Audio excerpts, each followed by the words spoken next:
Hello guys and welcome to a new brand video. In today's tutorial, I'm going to show you how to extend the guest stay on Airbnb for your hostings. So the first thing to do is to go to your browser, either it was Google Chrome, Mozilla Firefox, Microsoft Edge or any browser, and then you will need to go to airbnb.com.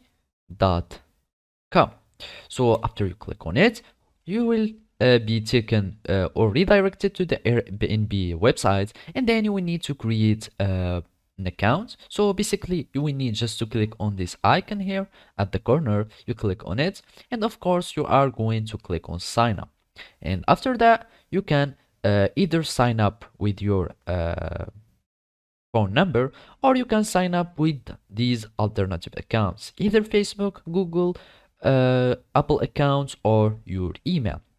So basically I'm just going to continue with my Google account, and then I'm just going to choose this account and I'm going to log in. So basically when you are going to create your account, all you need to do is to log in into your account and then just follow these simple steps.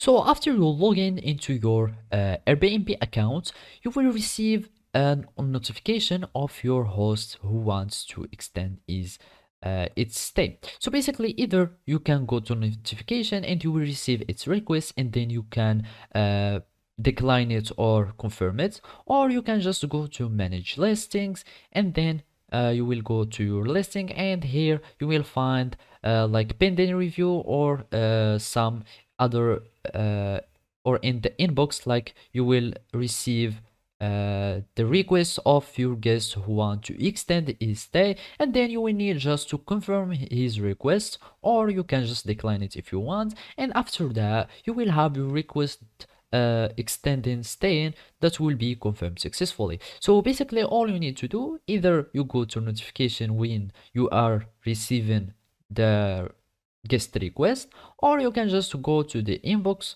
and go to the messages between you and your guest, and then just confirm the request, and you will have your guest staying that will be extended successfully. So basically that's it. Thank you for watching and see you next time.